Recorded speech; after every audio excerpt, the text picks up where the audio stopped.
Welcome to the Warehouse Diaries. In this episode, we're going to talk about how we got our first 100 customers, how we started the business from my bedroom, and the journey of moving into our warehouse. So before there was the warehouse diaries, there's actually the office diaries, and then before that, we actually started in the bedroom. The bedroom diaries. Yeah, so many of our customers to this day still remember us packing orders in our bedroom in our garage because we used to go live in the garage and show how we pack our orders, and it's so dark in there and so cold in the winter. We used to be in our puffer jackets and go on TikTok live or like Instagram live and be like, let's pack your guys' orders. To this day, we still get messages from some of you saying, oh my gosh, I remember when you started in your garage. Like, so funny. I remember someone saying, I remember when you used to do your Instagram lives in your bedroom, and because we were talking about how there would literally be like two or three people watching, and they were like, oh yeah, I was one of them. Like, how funny is that? But you guys are the real ones who stuck through us, who stuck with us throughout this whole journey. So that's just crazy to hear about because, yeah, literally only three people were watching us back then. So I started the business in my bedroom. I would pack all of the orders in my bedroom. It would always be a complete mess.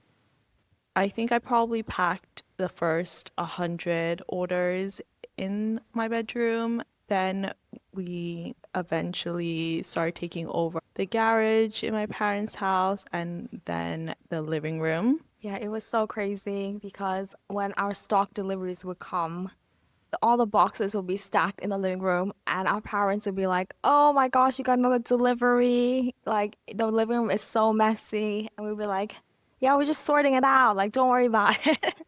Yeah, it was during COVID, so it wasn't like anyone was really coming into our house. So the living room was just in a constant state of mess. But let's go back to getting our first order. I would say our first order probably came from Instagram. I still remember her name. Shout out to Holly. You were our first customer of Like Skin, and we're so grateful for you because you gave us hope. Hope Core was from Holly.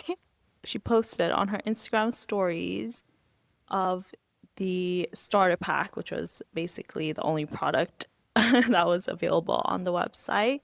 And it was a 5 sheet mask in the starter pack, and she posted a picture of it in front of her Christmas tree. And that is How such, cute. I'll always remember that. It's a core memory ingrained into our brain because I remember back then we used to have stickers. Like we used to, I don't know what is samples and stickers. We used to hand wrap it in tissue paper, and then on the tissue paper we used to stick your name on the tissue paper. So I just remember that like her name was Holly, like and we put the Yes, sticker that was letters. from your sticker cutter machine. Yeah. We would make them. So let's talk about how you got your first 100 orders. How did you get the initial customers? I remember for that first order, it took a month pretty much. I honestly can't remember what I was posting on Instagram. I was doing like Instagram, like Facebook ads, spending maybe £5 per day. I don't know if that helped. I don't know what it was, but I got that first customer.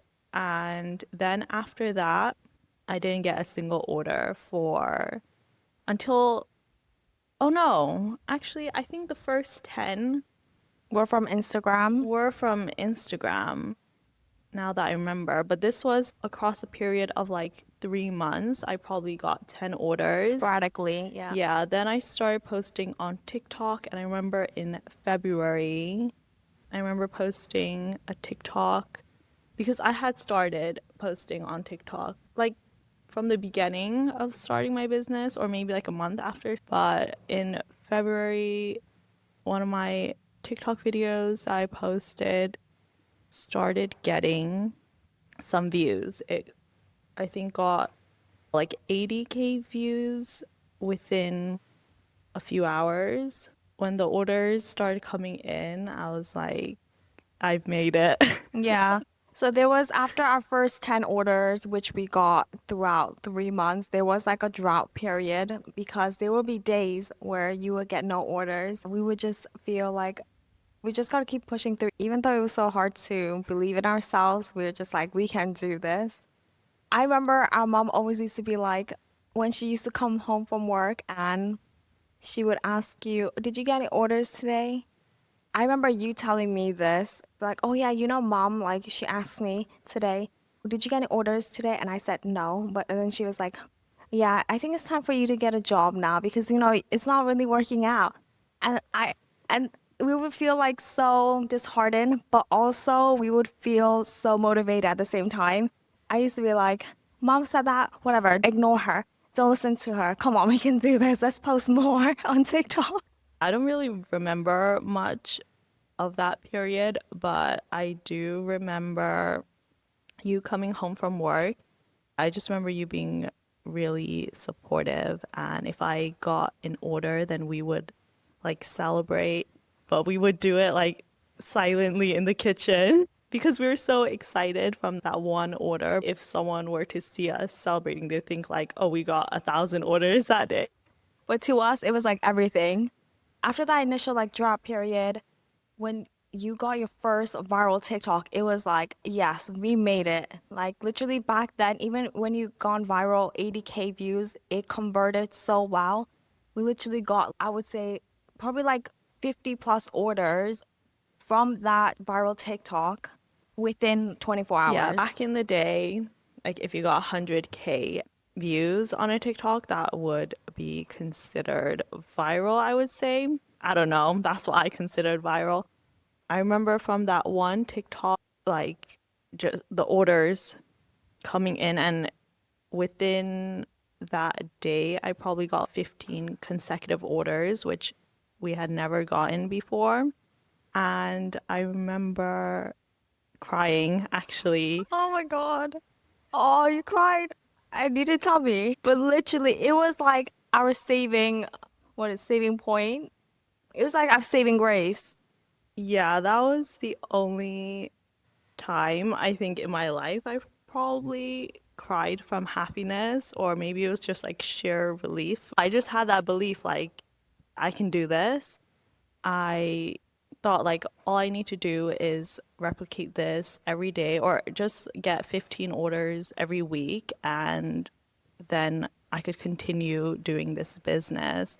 I really just thought to myself like, yeah, everything is going to work out. And I don't know, it sounds kind of bizarre, I guess, like 15 orders isn't going to like make or break your business, but it truly does. I think at the beginning, it truly does make your business. 100% because when you get orders, especially like 15 orders, even a week when you're starting out, it literally gives you validation that, your self-belief, all your hard work is paying off. So it gives you that extra push to just keep going and to keep posting. Yeah, and in that moment, I realized marketing, it's everything, because if you have a product that you know is good, you have a service that you know is good, that you believe in, all you have to do is make sure that people know about your business. I think that moment it just validated to me that I do have a good business, I do have a good product. All I have to do is make people know about it.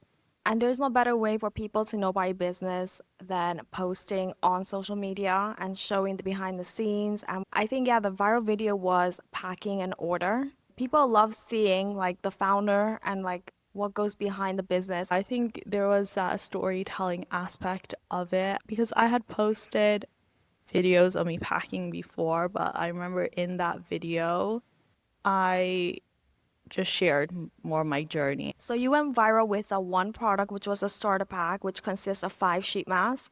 And after you went viral, our customers were giving us feedback. Oh, please expand to other K beauty products like skincare, makeup. So we're like, yeah, you know what? Let's start with skincare. And that is when we got the idea from feedback from our customers saying, we would love for you to stock skincare products. And we took that on board, and that is when we started expanding our product range. As we started expanding our product range, our orders also started to increase. And with that, that is when our living room started getting flooded with delivery boxes. That was when we knew we needed to get a actual like office space.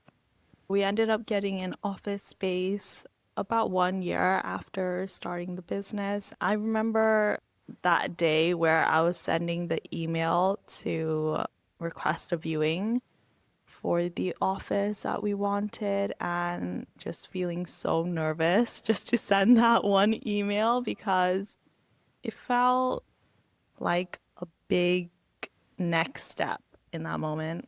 Yeah, I think it was like a big jump from how we started, and we're still a very baby business back then. It was still during COVID, so everything was new to us. And yeah, I remember you sending that email, and we're like, are they gonna reply back?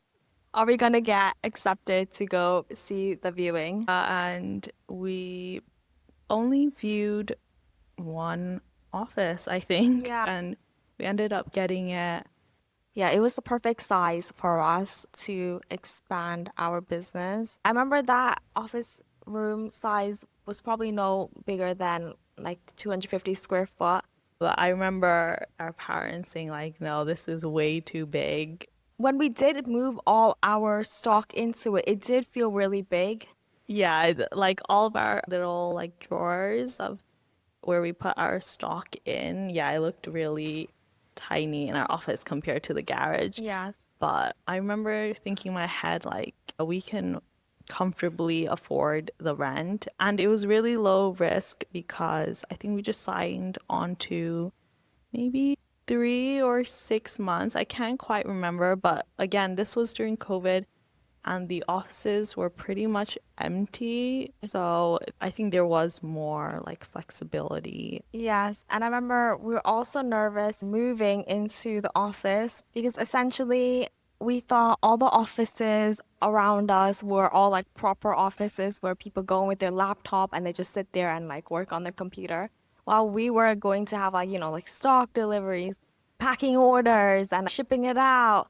And we're like, oh my gosh, are they gonna think we're crazy? Like, is this even allowed? But thankfully, that lady was really nice, and she's like, I don't care what you do in this room, as long as you put it back to normal as how you got it, everything is fine. And we're like, phew. Yeah, she was like, you can paint the walls, you can do whatever you want in here. All these little things, I think, because it's such a new experience where we're all like nervous, like, Yeah, we were scared we were going to get kicked out. Remember the first office manager we had, and all of them in that office building, they were so encouraging, so supportive.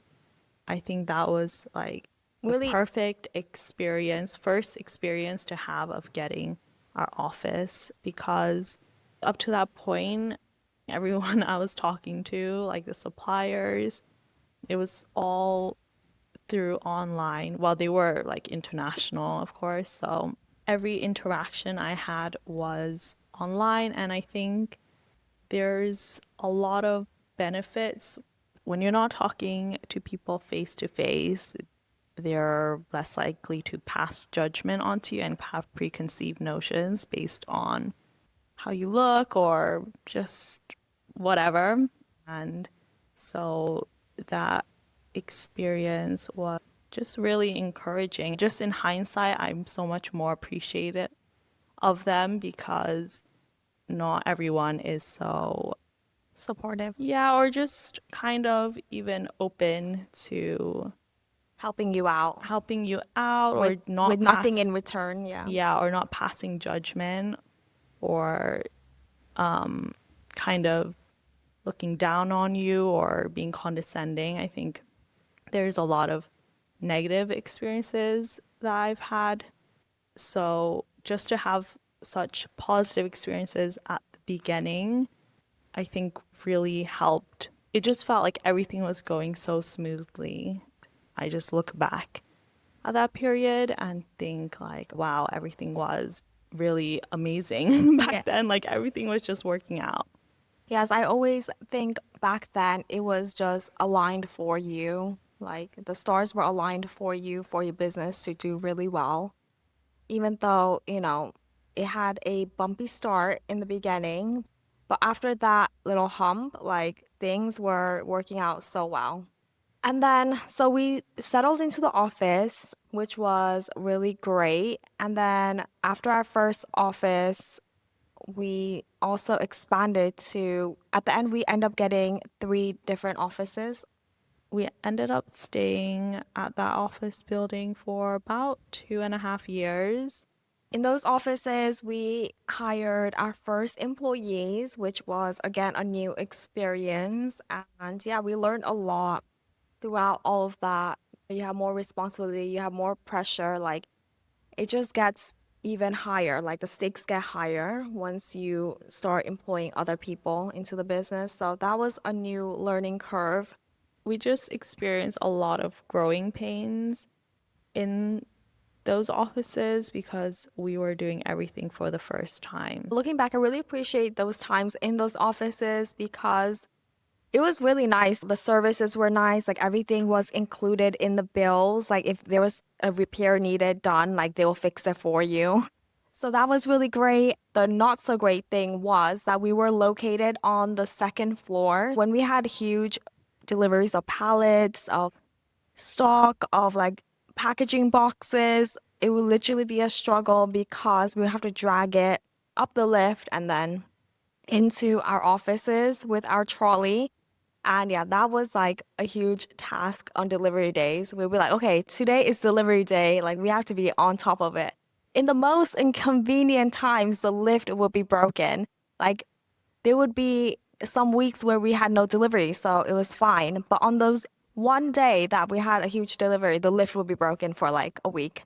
So that was such a pain. And it would be in the summer during like the 1 week the UK would have a heat wave. So we'll And all be yeah, sweating. That's one thing I do not miss about those offices. I'm so surprised that we didn't have a single complaint in the like 2, 3 years we were there. Because at the beginning, we were like the only ones going into the office, but within like a year, the offices were all full. And these were people who were, I don't know, just professional office workers. Like they were Yes. having their clients come to their office. The reception area would just be like pallets of our delivery there. Surely that's a health and safety issue. Like that is just like an eyesore. Our boxes, when we had these huge deliveries coming in, literally like 55 boxes, we would literally stuff them in this shared office space, like in the reception area. People would use that space to have meetings or to have their lunch. And some like on the days where we would have deliveries, it would just be our fourth office basically. And no one said a single word. People would notice, of course, when they're walking past, but they would just be like, that's a lot of boxes for you guys. Are you going to be okay getting that into your office? And we'd be like, yeah. Like, even though we'd wait till everyone left so we could use the lift. But again, we would always be using the lift. I think that was probably one of the reasons why it was broken. Everyone was just so chill there, which is so bizarre thinking back on it now. Sometimes a menace Yeah. on those delivery days. But yeah, everyone was so nice. So yeah, those were our office days. We knew like towards the end of our 3 years, like, we had to go find a space. Like even prior, a year before, we were like, let's look up for some warehouse spaces. And we literally could not find, well, there were some, but they're really ugly. It's really difficult to find a warehouse that we liked because something about us, we do not enjoy renovating or refurbishing. It's just not in our blood. We like to just be move-in ready. I think our warehouse is like the perfect warehouse for us. Even finding a warehouse where there are offices built into it is really difficult. Even like toilets, a kitchen. It's so hard to find a warehouse that ticks all the boxes for us where we wouldn't have to go in and spend money on even like painting the walls and stuff. I'm not really into doing that. And one thing that we're really picky about was the lighting. Like it had to have really good lighting because we want to film in there. So that was another really big issue for us. We spent around a year looking for our perfect warehouse, and we had a lot of different viewings, and we're kind of feeling defeated towards the end, to be honest. We ended up viewing, I think, 3 or 4 warehouses. We would take our dad to the viewings, and this is where we get our, Pickiness from yeah, I think our dad is very, picky. yeah, let's just call it picky. And he would just point out things like, oh no, this is not good. Yeah, it'd be like, oh, the location's not good, it's too far away, this warehouse is too old, you're gonna have to renovate it, that's gonna cost a lot of money. And this one warehouse that we really liked because it was quite modern, it was like renovated recently. And the only bad thing was like the location, but we're like, oh wow, we'll learn how to drive there, whatever. Um, so it was quite a good fit and we wanted to go ahead with it, but our dad was really nitpicky in this one thing, which now I'm like him. But he said, did you notice like outside the warehouse, there's this, what is it? Electricity tower. Basically those ugly things that, that supply us the electricity. So right next to our warehouse, there was a huge electricity tower. And he's like, oh yeah, like I noticed that there's one right out there, and that those things like are really harmful for your health. Like if you stay near one of those like more than like 3 hours per day, you're gonna get really bad health issues. And we're like, what? So I quickly researched about this, and apparently it is a myth. But once he got that into my brain, I was like, now every time I look at that electricity tower, I'm like, oh my God, like I don't like it. Like I don't like it, makes me feel a bit funny. So I was like, what? Why did he tell me? Why did he tell us this? But either way, yeah, we want to go ahead. But because we're like dilly-dallying, I don't know, something happened at the end where basically we didn't get the warehouse. We were too slow making decision and the warehouse was sold to somebody else. That was just a And mess. yeah, it was literally a hot mess. And then yeah, we toured other warehouses and one was too, oh my gosh, it was too It old. smelled really bad. Yeah, and we had to probably paint and fix the carpet and everything. And then other ones, oh my God, many of the other ones, they usually have one tiny office in the warehouse. And they would be like, oh, you can build out more offices. But we're like, nah, we can't be bothered to do that. So that was a no. So yeah, you see, like we're very picky. So that is why it took so long as well. But finally, we found our perfect dream warehouse. We viewed this warehouse that we are currently in. We knew that in order for us to grow the business, we need to get a bigger space. So we ultimately found this warehouse. We booked the viewing, everything was great, and then we chose this one at the end, which was still an obstacle in its own because it took us probably around 6 months to get moved in and get the keys. We didn't tell our parents either that we got the warehouse because every time we would talk about it, they'd be like, oh no, don't get a warehouse. Like, it is too much of a risk. Like, how are you going to pay the rent? Like, it is better to stay in the office. Every time we would discuss it, it would just be like all doom and gloom, and then it will make us like overthink it. So, yeah, at this point, we just bit the bullet. We're like, let's just sign the lease. Whatever happens, happens. And here we are. We moved into our dream warehouse and we thought, oh my gosh, yes, this is everything that we wanted. Like everything was so good. We moved in all our boxes. We hired new employees. Everything was going great. But there's this thing that I like to call, it's called the warehouse curse. The warehouse curse is when you get a new warehouse and then things just start kind of crumbling down or the cracks start to develop. Probably just even the first week of moving to his warehouse, it was like a little bit sus things started to happen. First of all, our neighbor, we had beef with him probably from day one of moving to this warehouse. He would park all his cars in our parking space and he would just do it in a manner where he would block our own cars so we Yeah. couldn't get out. It would block our deliveries from coming in and our staff from parking in our parking spaces. And they were just very uncivilized The most humans. rudest, think about the most rudest, the worst aura, like the most nastiest people of the scum of the earth. That's them. And when we would ask them, oh, please, can you move your cars? Like, we need it for our employees, or we got a big delivery coming. The lorry would not be able to fit into our loading bay because they were parking like 3 cars in there. And they'd be like, no, it's fine. I'll get someone to move it.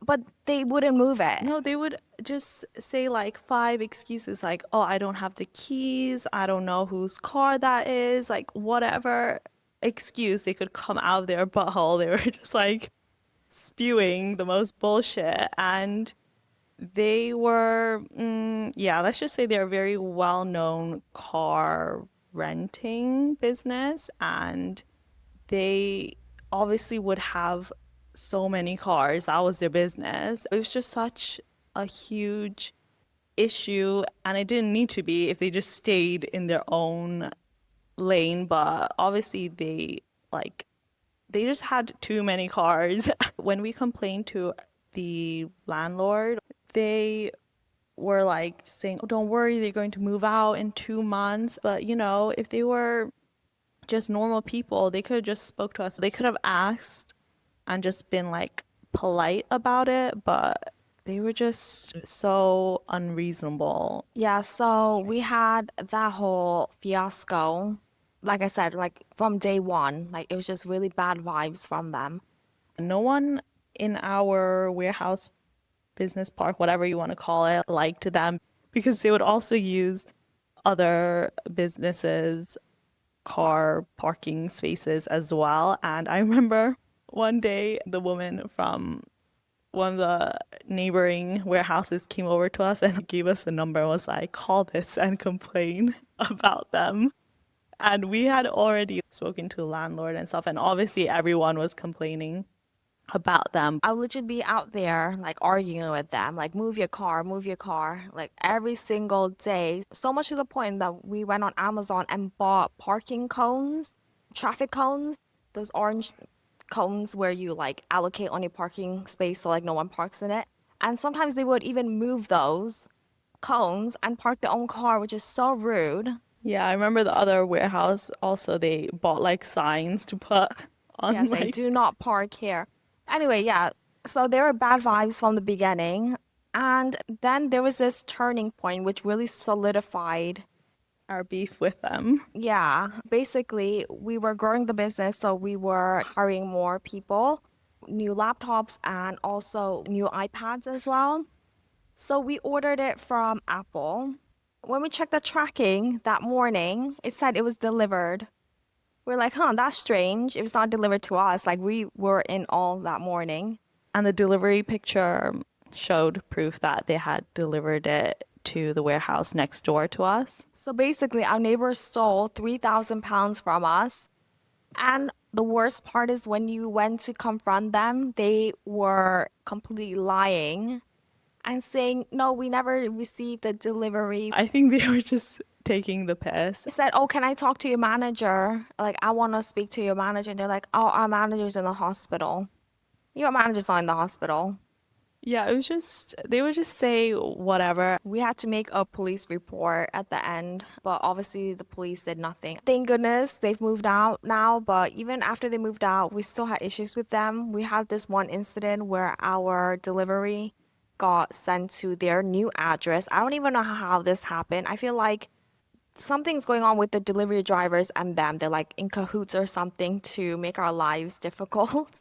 Probably 4 months have gone by after they moved out. Then I was like, where the hell is my like 3 pallets of stock? And I was like researching it, looking at the tracking. I was like, where has it gone? Where has this huge delivery gone? It's not been delivered to our warehouse. I look it up. The worst thing was that the pallets, the 3 pallets, were delivered to their new address and it stayed there overnight. It stayed there overnight In the in the rain. rain because we didn't know. By the time, to make it even worse, to put salt in the wound, that that plonker came over. One of their plonkers, they sent one of their plonkers over to our warehouse. Ring, ring, knock, knock. Hello. Oh, hi. I'm from that company's name. Oh, yeah, just to let you know, your pallets are at our new address. Oh my God, absolutely fuming. And they decided to tell us like a day Yeah, a later. day later, even though it got delivered to them like 24 hours before. Oh my gosh. And they had opened up, like, when pallets are delivered, the boxes are wrapped in like plastic wrapping. And Yeah. they had opened that and opened Oh like my God. Yeah, two of the boxes they and opened. taken some product, which they did hand back to us. But I just thought this whole thing is just so weird because with every delivery, it clearly says our business name on it. So Like, first of all, why did they even accept that delivery? with big deliveries, even with small deliveries, sometimes they make you sign.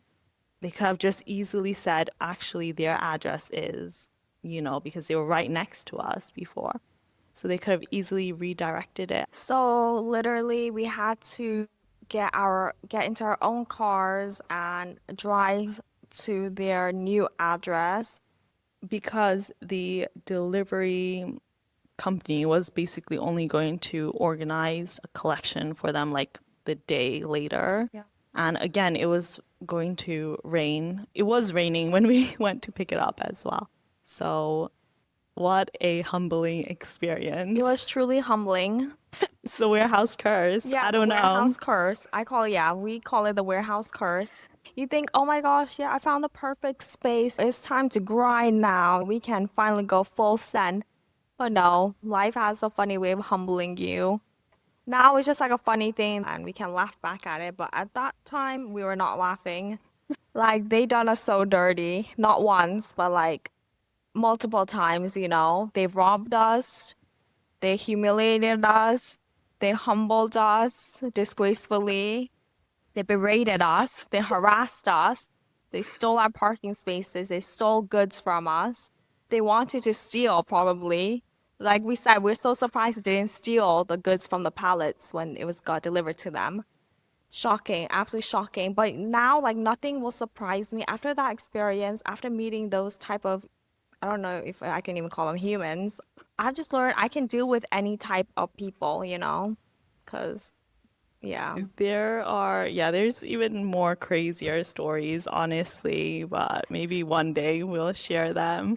It's just a completely different types of people that we've encountered since moving into this warehouse unit compared to like the office, which in comparison, the office is such like it's utopia to yeah, us because everyone was so kind, polite, just minded their own business. It was just like everyone was just they were professional. civil. Yeah, and Over here is like the jungle. Like once we entered this industrial estate, it's like the jungle here. It's out. You're out for your own self, you know. Dog eat dog. It was like you're on your own. You have to fight for your own life out here. That's what it felt like. 'Cause everyone was just like rah rah rah, like rah rah rah here, rah rah rah there. I'm like, is anyone actually nice around here? I don't know. It's like a different world in comparison. So yeah, that was just, yeah, truly just different. I just wanted to go over the pros and cons of renting an office space versus a warehouse. And obviously, we much prefer our office experience than the warehouse one, but there are a lot of positive and negatives to both. So, with the offices, it is a perfect starting point. It's just a natural progression. If you start your business from your home, then moving into an office space is the next logical step. The pros of an office space is that it's managed by someone else. So, everything, if you have any issues, if you want anything resolved, if you need help with something, you go to the manager of the office building and they will sort it out. And you don't have to deal with like separate electricity bill, water bill, and like the internet and stuff like that. Everything is in a pre-package for you, and you have a lot shorter terms of renting. I would say another pro is just the safety and the security aspect of it. And a lot of office spaces are 24/7. You have that flexibility just as you would if you had your own warehouse. It's also more of a community, perhaps. Like in our office building, they would throw little events and stuff like that. So if you are more of a social person, and if your team is only just one or two people, then you can get involved, talk to other business owners, or just speak with other people, just be around people in general, because building your business, it can be a little bit lonely sometimes if you don't already have a huge team. So it is more just of a social working area. The cons to getting an office is that it is more expensive per square foot compared to a warehouse. Cons to getting a warehouse is you're locked in for longer term. Usually warehouses is like 3 years or 5 years, some are even like 10 years. It's just for longer period of time. Whereas like office, you just get like monthly.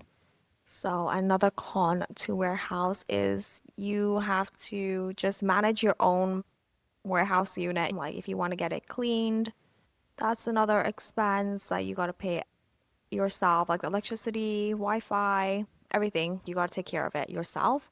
When we're so fed up with looking into warehouse, we're also thinking, why don't we just do 3PL, which is like a third party fulfillment center. But I think one of the unique things about our business is, although we could do 3PL, like it won't have that same personalization touch with our orders. And also we like showing the behind the scenes, and we like to just be more involved in that sense. So we decided to just get our own warehouse, but that is another option that you can consider. I think overall getting a warehouse is like a huge achievement, a huge milestone in our business journey. Okay, now let's move on to the hot topics of the week. So first we have the K beauty brands who are fighting. So if you've been on TikTok, you can see the drama between these two K beauty brands. They're called Poom Cosmetics and Glow. So basically, Glow posted a video accusing Poom of copying them, copying their products, and taking too much inspiration of their own brand. And then Poom came out with their own video saying, although I may have taken inspiration, what did she say? I think the general gist of it was that Poon was saying that they did take inspiration from Glow, or they were following Glow, something like that. I think Poon was saying that they take just inspiration from many different brands, and insinuating they subconsciously kind of may have copied them, especially with one of their products like the powder puff. Yeah, and I think the kicker was when they used the Glow concealer pot as a prop in one of the behind the scenes shoot, and then they used it to prop the sponge, the makeup sponge. But pretty much the audience is like 50-50 on their side. So half of their audience is like on Glow's side, half of it is on Poom's side. But I think overall, each business owner is in their own rights. It is really annoying when a brand, especially in your own industry, copies you. But sometimes you just gotta think imitation is flattery. I can understand from Glow's point of view why she would be miffed off at Poom, because it seems like, all her hard work, her originality can be taken just for someone to copy her ideas. Like, nobody likes to be copied in that way. But also, Poom was saying nobody's idea is original. We can take inspiration from this brand and a little bit from that brand and make it into your own.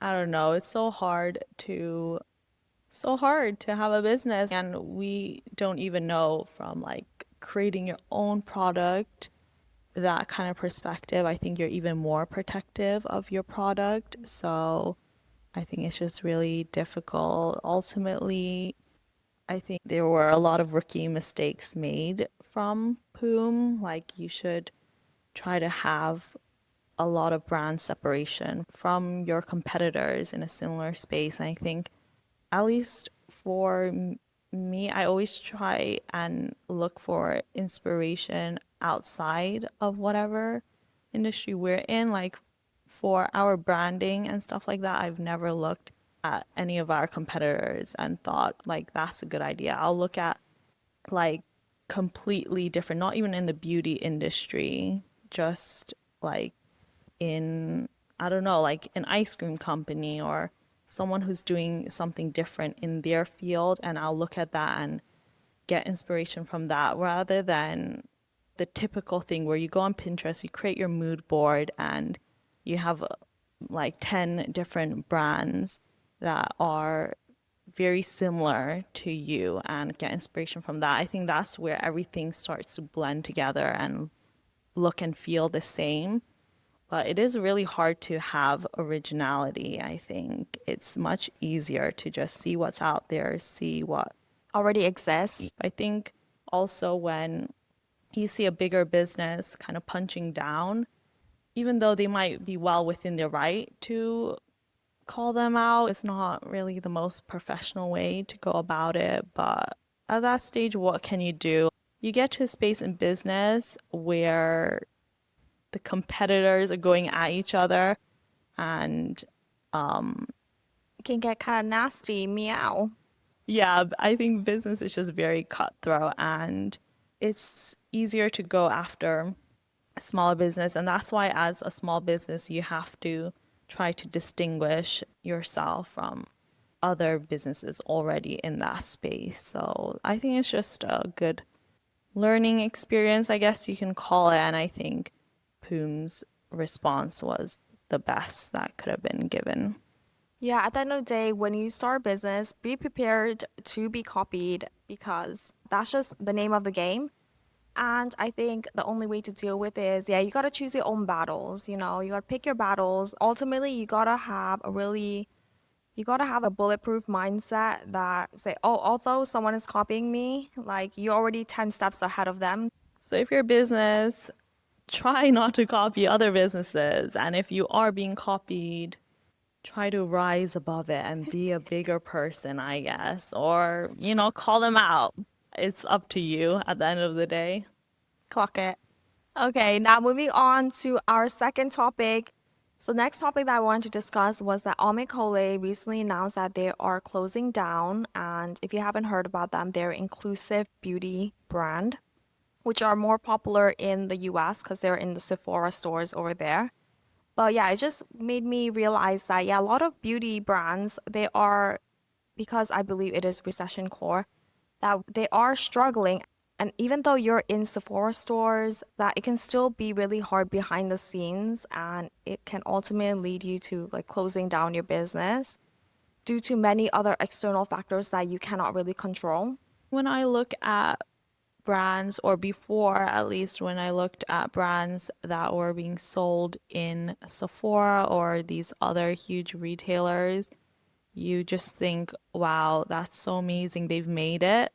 And now, with social media and people just being more open about their journeys and hearing founders' stories and their experience with being stocked in a major retailer, it's just so interesting because behind the scenes, there is so much that goes into it. And I remember just being so shocked when I heard that when you're stocked with a retailer, you have to pay for your own shelf and your own stand. And that can cost up to £100,000. And I just think that is just absolutely insane. Yeah, and especially, well, what is the opinion? Do you think the beauty brand industry is saturated? 100%. I think that is because before there was just the main huge businesses that are created by these conglomerates. Just, these monopoly companies like the L'Oreal Paris and whatnot. Now there are so many smaller businesses that are stocked in Sephora and having to compete with other businesses that have so much investment and they have like a much bigger marketing budget. They have much bigger team and it's just really difficult. I think, especially as I think you mentioned it before, that if you are a POC owned business, people are less unforgiving towards you. and your brand, and also you got to work like 100 times harder than like the investment backed companies and like big huge businesses, because now all the products that you see on your For You page is literally backed by millions of marketing dollars. And it doesn't necessarily mean they're the best products in the market, but they're just like the best brand awareness companies that you see. So, yeah, it is really different. The times are really different compared to back then. There's like literally a new viral product every single week, it seems like. So it is really competitive. It is harder for a beauty brand to stand out, for any brand to stand out. Yeah, we always talk about how just with consumer behavior, people are no longer loyal to one brand. People just want to buy whatever viral product there is, the next new product. So for businesses who their brand is more inclusive or more focusing on the quality of products, it's hard for them to stand out in this, TikTok world where there's just so many products being pushed out to you. And there are a lot of brands that do very nefarious marketing tactics. There are the ones that are very successful because ultimately they are getting their products in front of people's faces. And we were talking about how before, I think it's like 7 touch points, like 7 times you have to see or hear about a product for you to then go on to purchasing it. But now, honestly, it's probably like you have to see it like 70 or 700 times because of how many products there are out there and how many are being marketed on social media. So it's just so much more competition. But I think it is great that we are in a climate in beauty as well where small founders can even have a step or can have their foot in the door. I think with Ami Cole, it's just really disheartening to see this brand created by a POC woman, and she did get a few million in investments, but for it to still not work out, and I think there is so much that goes on behind the scenes. And how can you compete with these huge beauty brands in Sephora? Like nowadays, you can't just have one hero product from a brand, like they have to keep up with the trends. Just to compete with the next brand, you have to have this huge budget to just keep pumping out products, keep pumping out your marketing. Yeah, it's just so hard for you need like so much money. Like it is so expensive to run a beauty brand, I think, in these days because, like you said, you just need that unlimited marketing, unlimited product development. Because, yeah, you got to be pumping out those products. The retailers can also add more pressure into you creating a product that may not align with your brand's ethos and values, but you just got to do it because that is what's trendy at the moment. That is what's going to sell and be in front of people's eyes. I was just thinking as well how Rode recently got sold after being only 3 years old, and Naturium and Fleur, I think, are also very young companies and they just got sold. I swear before companies, they would not be sold after a few years. Like, if anything, they would be in the articles being valuated at like 100 million or a billion. And then later down the line, like 5 years later, they would sell for kind of like half that previous valuation. They would never sell in its peak. I think now also brand owners are becoming smarter and they're just selling at the peak because when a brand or a product goes viral, it does not last forever. The shelf life of a viral product before used to be like 1 year, 9 months. Now it's like 2 weeks. Yeah, we were just talking about the Huda lip liner and how before, if there was a viral product, you would see it on your For You page maybe like 2 months. We literally just saw the Huda lip liner like for 1 or 2 weeks. And that was just because people were complaining about it. Nowadays, your product doesn't need to be good. Like, people just gotta be in people's mouths for it to go viral. And yeah, that's another thing. Like, again, that's why it's so hard for other brands to compete. Like a few years ago, if there was a product that went viral, it was because it was genuinely really amazing quality. But nowadays, it's like It could the be subpar, but because it's trendy and it's viral, people will still buy it. It doesn't necessarily need to be like life-changing.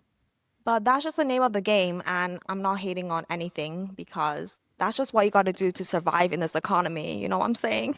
So, no hate, no shade to anyone, but it's just the reality of today's world. So, yeah, that's just what we wanted to touch upon. And let's go over our obsessions of the week.